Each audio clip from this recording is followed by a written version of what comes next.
Boss, nakalabas boss ha. Nakalabas. Kaya lang ginabi na tayo ngayon, Francis. Mura gas dito ha. Mura gas dito. Pwede ha, pwede ha. Ganda. Ganda. Kaya tayo nahinto dito kasi mura ang gas dito. Nasa ba tayo ngayon? Andito tayo sa probinsya ng Batangas, Lipa. So, nandito tayo ngayon kasi opening ng, hindi ng gas station ha. Hindi. Ayun. Sa likod. to. Yan. Yan. Opening ng store. Sa mga hindi nakakaalam, Ayan. guys, merong HJC shop dito sa Batangas, Lipa.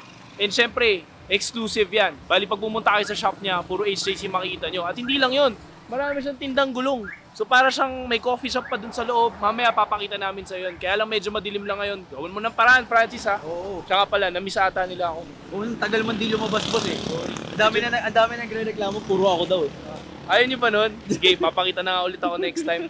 Tara, doon tayo sa shop. Tapos, interview natin yung may-ari. Ano bang meron sa shop niya? Yan.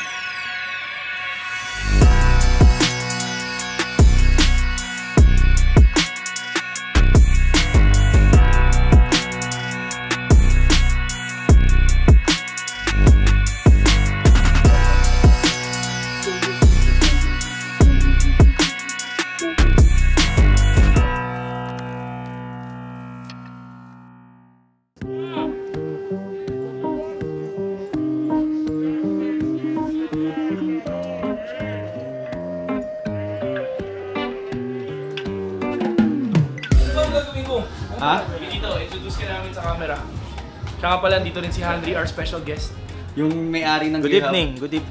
Dito. Ano ba yun? Yun, guys. So, nandito tayo ngayon, as I said, sa Gear Hub Lipa. Yan. Ano ba makikita dito sa Gear Hub Lipa? Joke. Hindi pa Siyempre, HJC. Hindi pa tayo na-introduce. Tsaka pala si JP Lanusa, ang may-ari ng shop na to. So kung taga dito kayo sa Batangas, Lipa at naghahanap kayo ng mga produkto ng Triumph JT MNL, syempre, punta lang kayo dito. Hanapin nyo lang si Boss JP, siya ang may-ari ng Gear Hub Lipa. Bakit, boss? Syempre, Ito ang boss ko. Ito ang boss ko. Ipakita mo sa camera. First time niya mag-appear sa camera pero makulit na agad. Yan ang boss ko. Natural. So ginabi na kami, JP, maraming salamat sa pag-invite sa amin. Ang ganda ng shop mo. Ito yung bago. Tama ba? Dati kasi, guys, alam kong maraming nanonood dito sa vlog namin. Mga loyal customers na rin ni JP na buwibisit na rin sa shop niya, pero ibang location yun. So ngayon, you are located where? Saan na to ngayon? Bago to yun, may gas station kami nakita dun. Located yung bagong Gear Hub sa B-Fuel under Barangay Dagatan. So pwede nyo i-waste Gear Hub Lipa. So ngayon, mas malaki yung parking natin at the same time, mas malaki. Mas malaki na yung shop. Mas malaki na yung shop ngayon at the same time, yung parking, hindi na tayo mamamblema. Makaka-accommodate na namin kayo na mas maayos. Siyempre, lahat ng produkto ng Triumph nandito. Especially, yung HJC. Kasi, yung HJC, #1 in the world. Sanay na. Number one kasi in the world. nakailang panood na siya ng vlog natin. Yes. Matagal na siyang nag-aantay. Nakailang promise na tayo na pupunta kami dito. At kita mo naman, kahit gabi, sumugod kami dito. Maraming salamat ulit sa pag-imbita sa amin. Ano bang meron ngayon? Ang dami mong inimbita dito. Birthday mo ba? Birthday ni Gear Hub. Ayun, guys. Anniversary din ng Gear Hub. Tsaka yun, grand opening namin, tinapat namin at the same time. Maraming salamat sa Triumph. Cut mo kasi, Francis. Okay na yun. Maraming salamat sa Triumph JT MNL. Kasi kahit, alam niyo na, kakaanak lang ng asawa ni Jason. Pinuntahan pa rin ako. Walang tulog to, brother! Number one sa Triumph JT yung Gear Hub. Kaya follow, link, and subscribe. Tama ba? Tama lang. Ay, okay. At huwag nyo nga kalimutan, available sa amin ang Hansi Chin Mount. Baliktad. Available sa amin ang Hansi Chin Mount.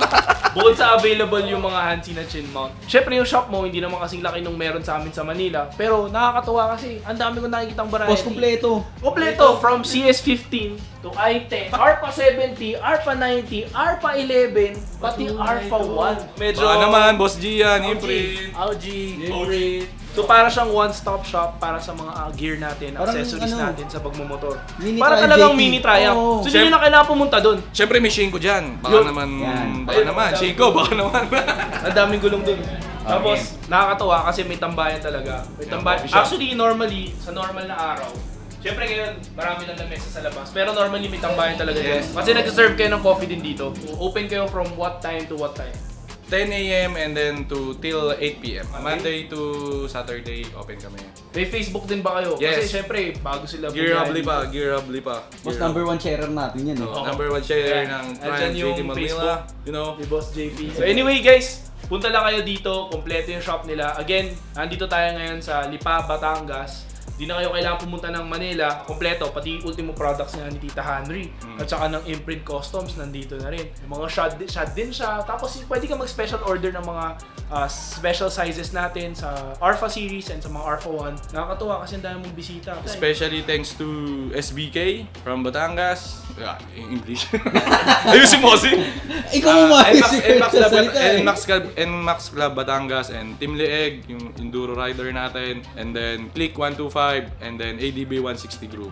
So yun yung mga nandito ngayon. And then syempre yung mga friend natin na wala namang group pero mahal na mahal ang Gear Hub, especially HGC. Oh, may last question daw kami. Okay. Bakit daw HJC? Sa dami namin ng brand. Ikaw alam nyo, kaya kami since 1971 pa, yung HJC, nagawa na yan. Unang-una, yung value for money, especially sa mga high-end. Nakukuha na ng mga rider ngayon yung gusto nila kasi hindi ganun kamahal, pero yung safety, yung performance, at the same time, yung quality talaga ng helmet is sobrang mapapawaw ka. Especially the Arfa series. Siyempre, yung mga starting lineup natin like CS15, C10, C70, napakaganda na nila. Siyempre, yung price medyo mahal tayo ng konti, pero yung binibigay naman sa'yo na safety is nandun. Speaking of, andito yung C10 ngayon and proudly naka-sticker dyan. Yes, 2206 na Quartararo! Demonetize tayo dito. So C10, as you all know, yung entry level ni HJC na full face, ECE 2206 na siya guys. So meaning to say, pareho siya na safety standard ng Arfa 1. Sa presyo, C10. So Kani C10? C10 is starting 5190 sa plain colors and then the multicolors is 6190 and then the special edition is 7190. Akala mo, hindi ko kabisado Testing tuloy, di ba? Ayos ba? Yeah. So yun lang guys. Thank you for watching and see you on the next episode.